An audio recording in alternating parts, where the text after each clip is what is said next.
Welcome to the WRL Daily Download. I'm Jalen Jones. Early in-person voting has started in North Carolina, but a big question looms in the courts. Which party should have the final say on where, when, and how people vote? Elections used to fall under the governor in North Carolina. He is a Democrat. Republican lawmakers have passed a law that shifts that power to the state auditor. He is a Republican. Governor Josh Stein is fighting this in court. WRAL government editor Jack Hagel had a wonderful conversation with WRAL state government reporter Will Doran to break all this down. Take a listen. Will, the primary is underway, but there's this debate over who should be managing and administering our elections. Right. Walk us through that history. Yeah, so this goes back, well, really a decade now, ever since Roy Cooper, a Democrat, unseated the Republican incumbent Pat McCrory back in 2016. Basically, the first thing the state legislature did, which is run by Republicans, even before Roy Cooper was seated as governor, was try to take away control of the elections board, which just goes to show how important this is to our politicians. You know, it was a top priority of theirs, making sure, okay, we need to keep the elections in Republican control. And so that went up to the court system. Cooper sued, and he won. It was found to be unconstitutional.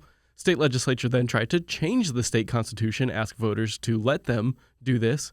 That lost. It was overwhelmingly defeated at the ballot box.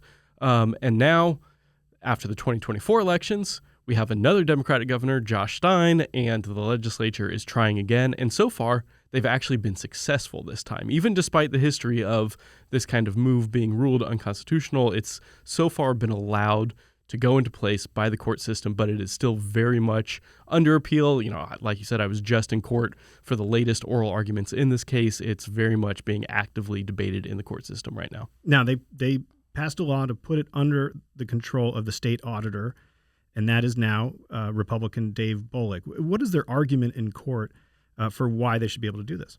Well, the legislature's argument in court is essentially that they have all of the power in the state. And there is some history to suggest that, yes, the way that the North Carolina Constitution is set up does make the governor's office, the executive branch, pretty weak and does give a lot of power to the legislature. But what they're arguing in court is that actually they think they have even more power than the Constitution explicitly states. And they say, yeah, sure, the Constitution says that the governor's office is going to be in charge of these things, but we read that as just saying that it's not actually the governor. It's just any one of the state's 10 executive branch offices. So we think that we, as the legislature, should be able to divvy up power between any of these offices as we see fit. And we have decided that we don't think the governor should be in control of elections. We think it should be the state auditor instead. And so we are just going to give that power to the auditor, and there should be nothing that the courts can say or do about that. Has the auditor made any changes so far? He has made some changes. You know, we have obviously seen all of the county boards of elections switch over from Democratic to Republican control. The state board of election has done the same thing. And what those new boards have done is they've made changes to the location of early voting sites for the primary that we're in the middle of right now. They've made changes to the hours of early voting in certain counties, eliminating Sunday voting, which is very popular with black voters. And then they've also just hired new staff. You know, one of the first things they did after switching partisan control was firing the former elections director, Karen Brinson Bell, who was a Roy Cooper hire, and replacing her with Sam Hayes, who was a top lawyer for the Republican state legislature. And Dave Bullock has also hired Dallas Woodhouse, the former head of the NC GOP, to take over some oversight roles, basically looking into all of the county elections boards and making sure that they are doing what Bullock wants them to do. And I presume that Democrats aren't terribly crazy about some of those changes, right? No, they're not. They think that they're seeing instances of things being politicized. For example, the decision in certain counties to eliminate Sunday voting, which has already been litigated in North Carolina. There was a big court case about this a decade ago that found that some of the state's attempts to get rid of Sunday voting was unconstitutional due to intentional racial discrimination because it is so popular with black voters. But we are now seeing not a statewide effort to eliminate it, but certain counties chipping away at it again. Now, when the tables were turned, what were Republicans complaining about when elections were under Democratic management? Oh, they had complaints as well. I mean, just as you have Democrats now saying that Republicans are politicizing elections, yes, when Democrats were in charge, Republicans said that the Democrats were politicizing it. They point to For example, in 2020, a legal settlement that the state board made that extended the deadline for mail-in ballots to come in. If people remember that year, COVID was still in full swing during the elections. A lot of people were voting by mail. The mail was getting slowed down, bogged down because of all of this. And so they said, yeah, you can have additional days after the election for your ballot to come in and be counted. And that obviously led to a lot of complaints by President Trump, who lost that year's election, blaming mail-in ballots and late arriving mail-in ballots for his loss. Now, of course, President Trump won North Carolina that year, so a lot of his complaints didn't target North Carolina. He really mostly targeted states that he lost, but it really hit home for a lot of Republican voters, Republican politicians, that they really disagreed with that decision. Well, let's take a quick break. When we come back, we'll hear about what State Auditor Dave Bullock is doing to build trust in elections. Stick around. Welcome back to the WRAL Daily Download. We're talking with WRAL State Government reporter Will Doran about North Carolina elections. Will, Republican lawmakers have been really focused on elections in recent years, as we've discussed. They say they want to build trust in elections. Do we have any hard evidence of any widespread fraud in the state?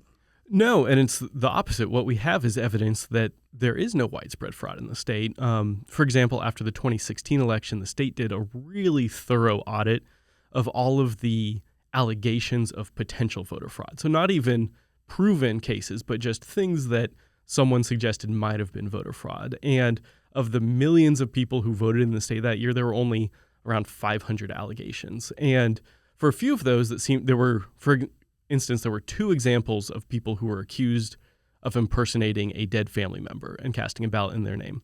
In both of those cases, they were referred to prosecution. The prosecutors looked into it and decided not to bring charges. And for the record, both of those cases were Republican voters who were accused, Republican prosecutors who chose not to bring the charges. There were other cases of people potentially casting 2 ballots in different states, or people who were voting when they were on probation for a felony and they shouldn't have been voting. And again, in a lot of these cases, there was no investigation into potential criminal activity, but what the Elections Board found was that there were so few of these cases, it was such a tiny number, and it involved people on both sides of the aisle, Democrats, Republicans, that it wouldn't have changed any of the results of the elections, even if every single case had been true, had been proven. And so, yeah, we know that, yes, sometimes people do break the law, whether that's intentionally or unintentionally, but it happens so rarely and, again, on both sides of the aisle that it really doesn't actually affect the results. Now, lawmakers have passed a number of elections laws in the past few years. What did they look to reform? What did those do? Yeah, they've passed a lot, and some of it is aimed at increasing transparency and oversight in the elections. For instance, we've seen some new laws that give poll observers more power and more freedom. These are people who are hired by the political parties to go to polling places and make sure that no funny business is happening. And so they've kind of expanded the power of those poll observers. And they have also done some things to decrease transparency in elections, particularly around campaign finance laws. We now have a new law that says that the state can't acknowledge the existence of investigations into politicians who are breaking campaign finance laws until those end and end badly for the politician. So if someone, for example, gets investigated but then settles, pays the state some money to make that investigation go away, the public can never know about that. Now, lawmakers also approved millions of dollars for upgraded data systems. This comes after a pretty high-profile case, a challenge over a state Supreme Court case. So can you kind of walk us through that case and then maybe explain how an upgrade might sort of help in that situation? Yes, this is an example that Republicans have pointed to verify that people are who they say they are. And it happened, the 2024 state Supreme Court race was really narrow here in North Carolina. Democrat Allison Riggs, who is the incumbent justice, won that by 700 and some odd votes out of, again, millions. The Republican in that case, Jefferson Griffin, challenged the results. He was trying to overturn it, make sure that he could win and be seated on the court. He lost in federal court. But even though he lost that effort to overturn the results, he succeeded in getting some changes made to future elections and right now how we handle the voter rolls in the state. And what he pointed out was that the state's database has some errors in it. And this is due mostly to just government election or DMV workers when you go and sign up to vote, they write your name down wrong, or they accidentally get a number wrong in your social security number, your driver's license, whatever. Say your name is O'Rourke, and they just forget to type in the apostrophe in O'Rourke. Well, that would show up as you not actually matching who you say you are. And so there's just lots of little tiny issues like that, but it affects hundreds of thousands of voters here in North Carolina. And so the Trump administration sued over this. The State Board of Elections, now under Republican control, said, Trump administration, you're right, we will fix these problems. And they're now going through and trying to help clean up these voter rolls and ensure that people are who they actually say they are. So those millions of dollars that lawmakers approved for the data systems upgrade, that's pretty relevant after that Griffin case. Absolutely. Tell us about that, and then also tell us about some of the things that Dave Bullock is doing to manage that project to help build trust. Yeah, so there is a big project underway that he's started with, again, this support from the legislature to modernize really all parts of the state's elections system. So, for example, the campaign finance software that the state uses hasn't been upgraded since, I think, the 90s. And other parts of it too, just the back end, the databases like we were talking about, they're really trying to modernize that so that you don't have these issues where, okay, someone forgets an apostrophe in your name or they accidentally type a 3 instead of a 2 in your social security number, and then suddenly it looks like you're a fake person who doesn't actually exist. Rather than relying on humans to do a lot of this stuff, they're trying to get more computer programs involved and really fix it up. And yeah, like you said, it is a new effort by Dave Bullock. And even as he faces these accusations from Democrats that he is politicizing his office, this specific commission that he set up to look at all of this, figure out which ways we need to modernize it, is absolutely a bipartisan effort. It really stuck out to me when he announced it. There were a lot of Democrats on this commission, some academics who specialize in political science here in North Carolina, some of them who we quote frequently on WRAL, and then some Republicans as well. And, you have political appointees, you have professional staffers, so it really runs the gamut. Just really everyone who pays attention to elections in North Carolina for different kinds of jobs from different political points of view has representation on this committee looking at how we can modernize the systems. And our colleague, Caroline Yaffa, spoke with Bullock recently. What did he have to tell her when she asked about independence with elections management? Yeah, he acknowledged that, yes, he's a Republican. He ran for office as a Republican. He's not pretending like he's not. But his argument for independence, at least as much independence as you can have, he said, look, all of us are politicians. We're all political actors, and the governor is probably the most partisan office in the state, and because it's the most high-profile one.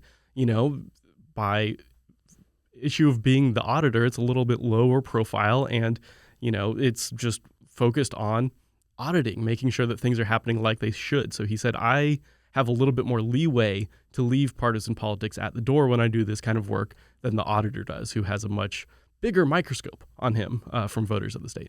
Now, we mentioned at the top of this that early voting has begun. What trends are you going to be watching for throughout the early voting cycle? Well, you absolutely want to see voter enthusiasm heading into the general election. Which party is really excited to get out there and vote? And, it's a little tough to do with a primary because it could be the case that, one party's, races have stronger, more interesting primaries than the others do.